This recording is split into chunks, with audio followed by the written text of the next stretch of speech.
Now, the Earth is already 1.1 degrees Celsius warmer than the late 1800s, and emissions continue to rise. 2015 to 2021 were the 7 warmest years on record, according to the UN. And this global warming just keeps progressing every year. Now, to keep the global warming below 1.5 degrees Celsius as called by the Paris Agreement in 2015, a lot needs to be done. Emissions need to be reduced by 45% in 2030 and reach net zero by 2050. What does all of this mean and why it's so important for Malaysians and the future generation of Malaysians? We have on the show today Emily Oi Yen Tse, who is the Director of the Business Council for Sustainable Development, BCSD, as well as Aaliyah Hasna, who is the co-founder of Bumi. Thank you so much, ladies, for joining us on the show tonight. All right, so as I mentioned in the intro just now, people talk about this net zero target a lot, but we often use or hear the net zero term being used interchangeably with carbon neutral or carbon neutrality. Yeah. So what is the difference between net zero and carbon neutral? Maybe Emily can explain? Yeah, sure. First of all, thank you for having us. Yeah. Carbon neutral, I'll start with carbon neutrality. So essentially, carbon neutrality is an organization or a country needs to balance out the carbon emission that they release by either removing it or reducing it or offsetting it. Whereas for net zero, it's the same thing, but it covers more than carbon emission because greenhouse gas actually it covers more than just carbon dioxide.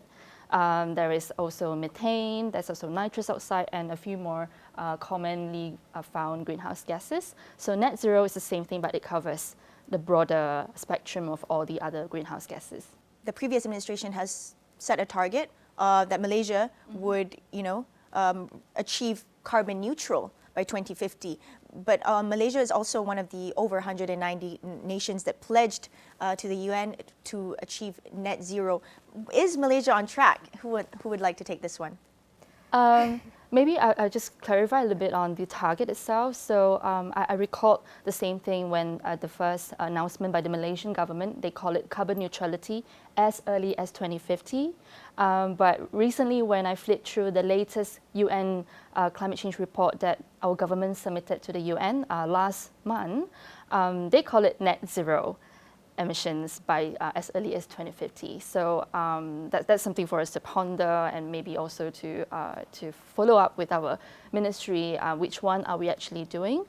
As to are we on track? I guess if you look at the latest climate report that Malaysia submitted to the UN, the emission is still going up, the total compared to the previous year.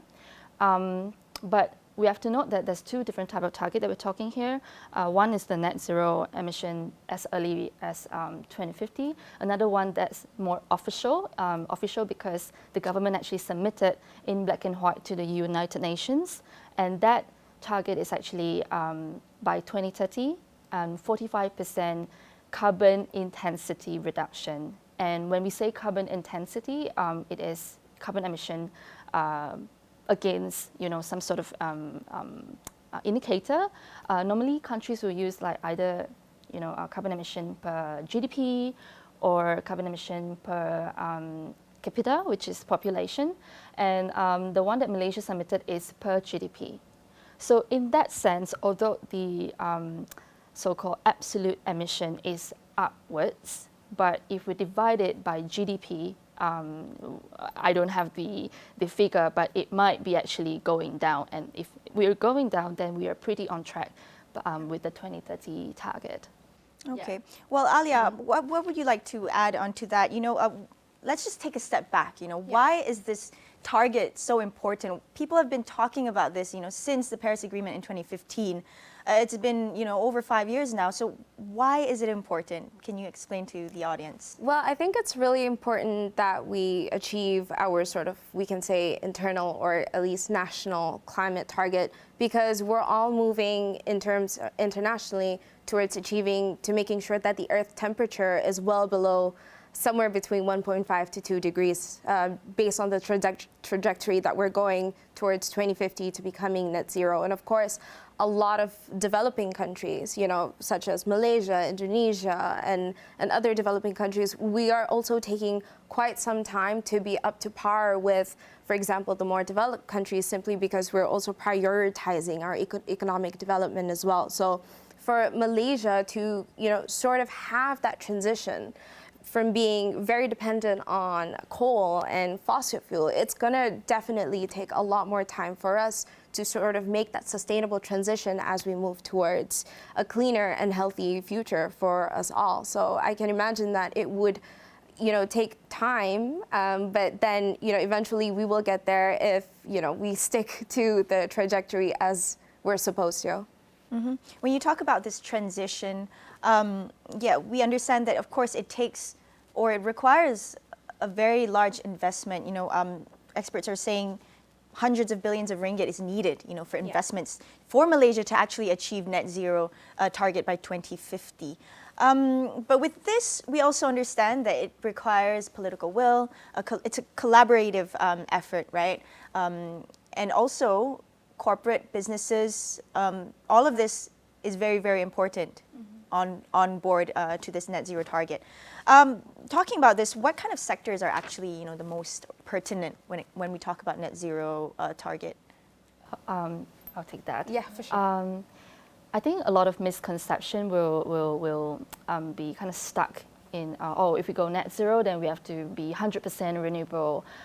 That's correct, but that's not the only solution in the equation. We have to also remember the other sectors.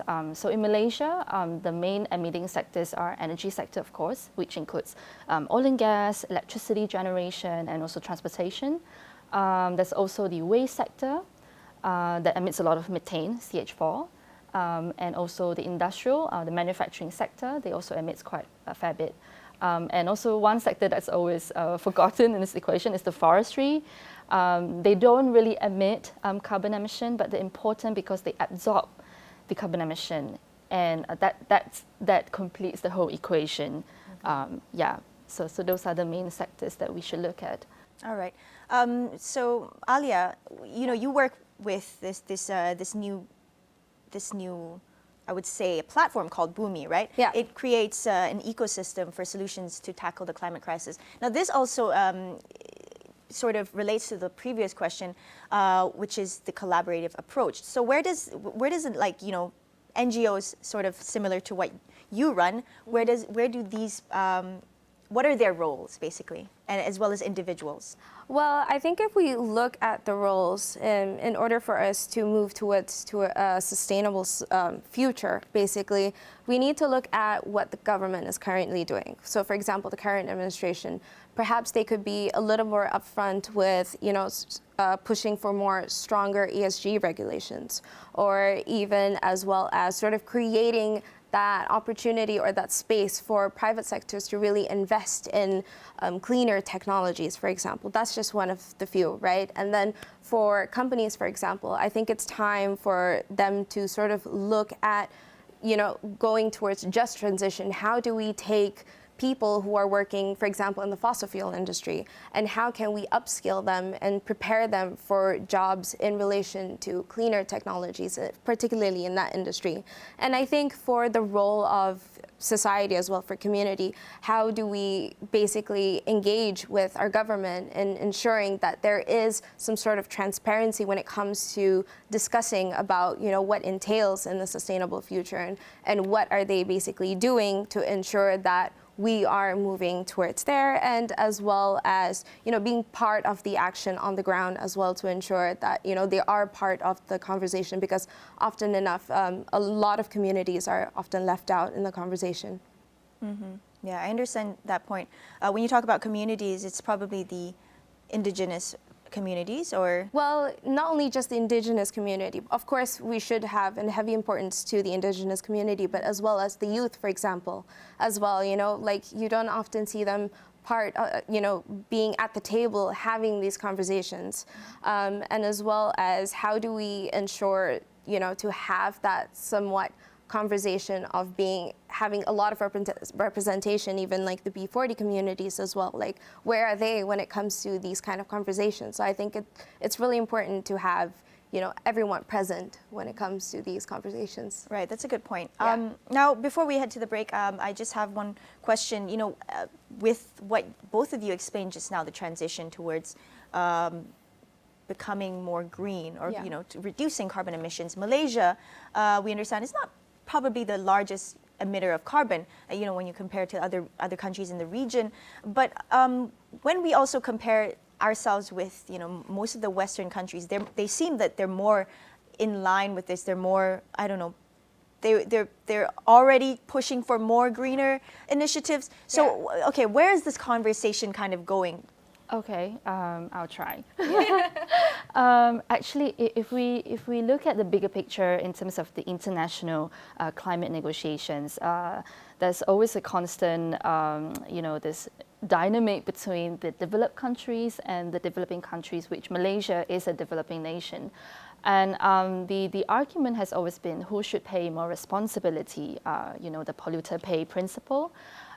So Malaysia, yes, we are a relatively small emitter. In fact, we only contribute to less than 1% of the global emission. So there are also arguments like why should we do so much, right? So again, this go back to this principle in the UN. We call it the common but differentiated responsibility. CBDR is very mouthful, but CBDR, meaning everybody has to play their own responsibility to solve this climate change, but you have to do it based on your own capacity. Meaning if Malaysia, we're only this small, we can do this much, then this is all we can do. Yeah. And I think just to add on to that, Malaysia is very unique in a sense that, you know, our economy is still growing. And if we make that transition now, it's going to be a whole lot more easier to ensure that, you know, we're at a space where we can achieve more in terms of climate target without having to really have that conversation of, do we give up economic development just you know, to ensure that we have a healthier environment, right? So if we do that now, we do not have to have that struggle basically down like in the near future. So I think it is, encouraging, or it would be absolutely fantastic to see if Malaysia could put a step forward right now and just be like, we're making that step to ensure that, you know, not only everyone, including the future generation, has the right to a healthy environment, but ensuring that we are growing as well as a nation. Mm-hmm. And that's actually, I mean, whether we like it or not, it's bound to happen. We foresee it coming. We're going to discuss further on Malaysia's road to net zero carbon emissions after the break. Stay tuned, and we'll see you after this.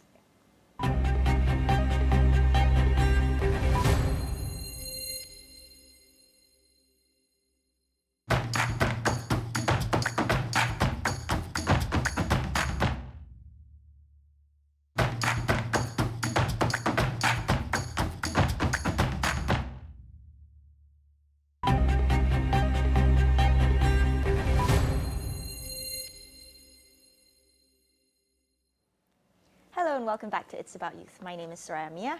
I am speaking with Emily Oi Yen Tse, who is a climate change consultant at the Business Council for Sustainable Development, BCSD, as well as Aaliyah Hasna, who's the co-founder of Bumi, which creates an ecosystem of solutions to tackle the climate crisis.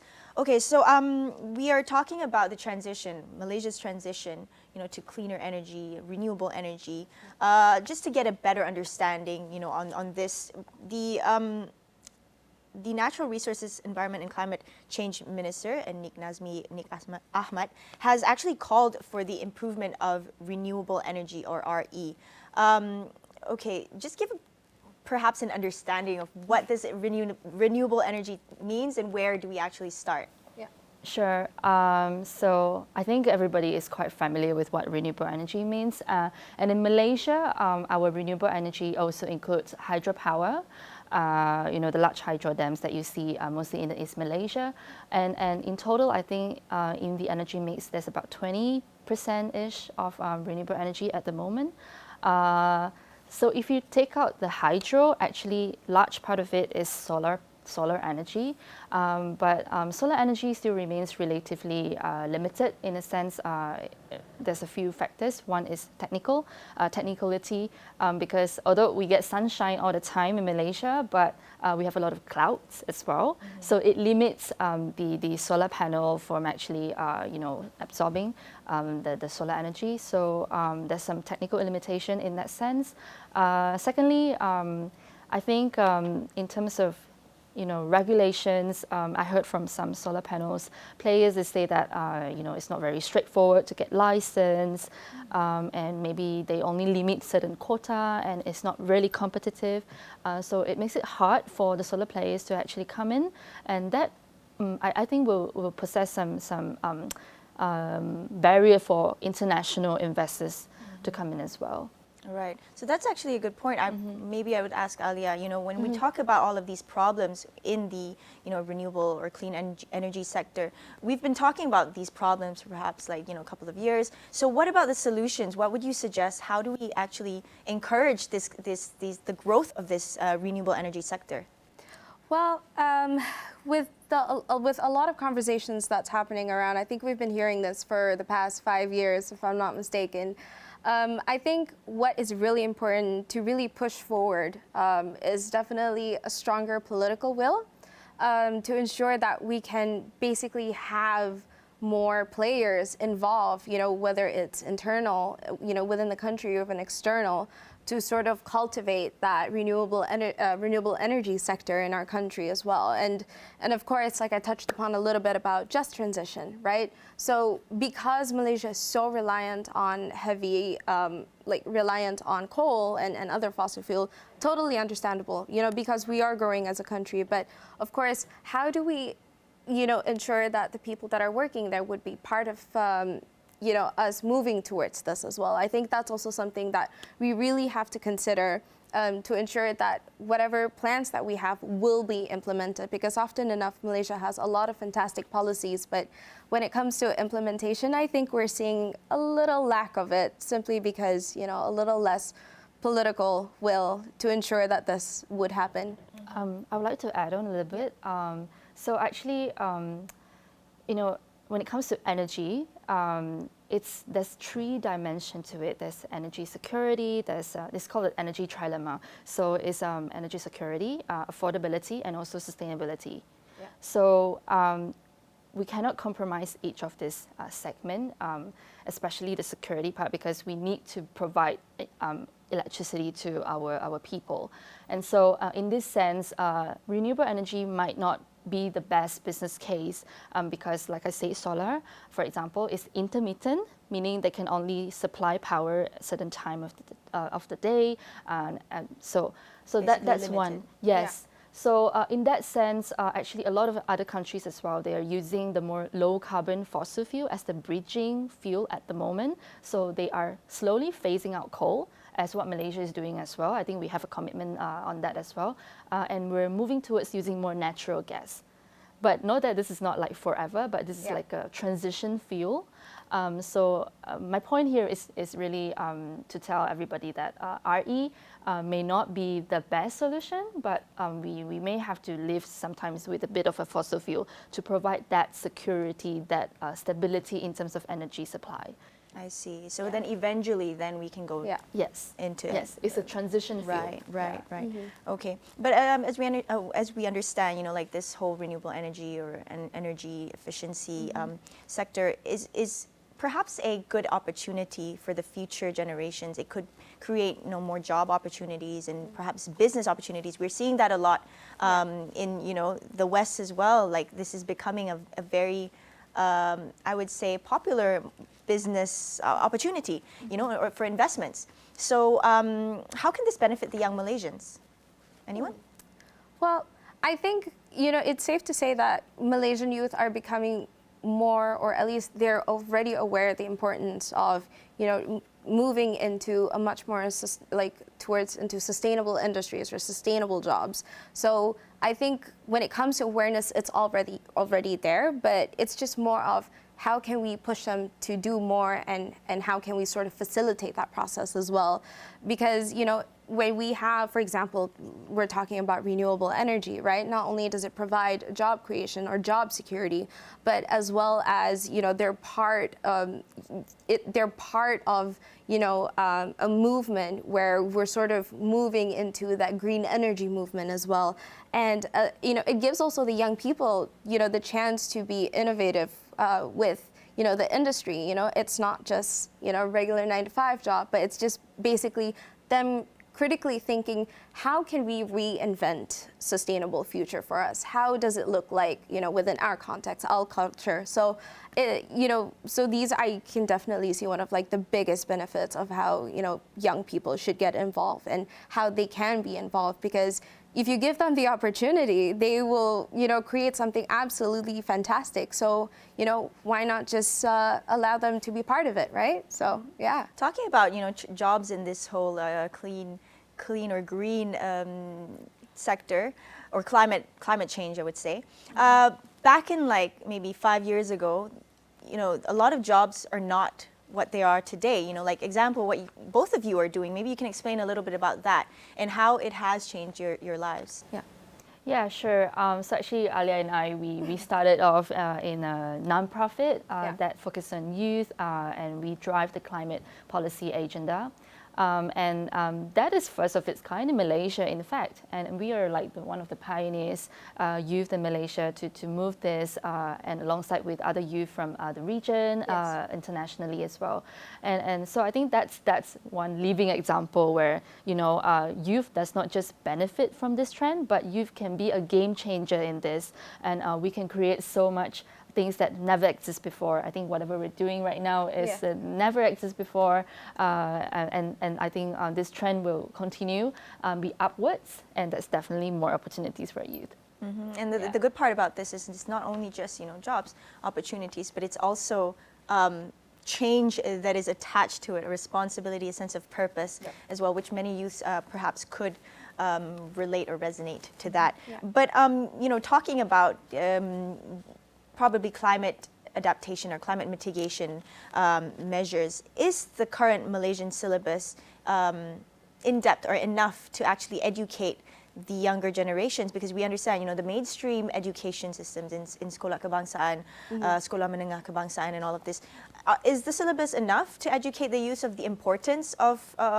climate topics, climate crisis conversations? Well, I think to have this conversation, I don't think it's something that we can develop once and say that this is enough in terms of education. I think education is something that it's a lifelong process, right? And I think we should look at it as in a way that it's ever changing, right? With the current context of climate change, our education system should also adapt to it as well. And I think in terms of formal education in Sekolah Kebangsaan and whatnot, I think we should see it as an integration across multiple subjects, for science, geography, and all that, so that, students can also think about how it's not really a one-way conversation, but rather that you can see it on multiple aspects on how climate change is affecting, the way we live, the way we think, the way we do business as well. And, the future generation, I think,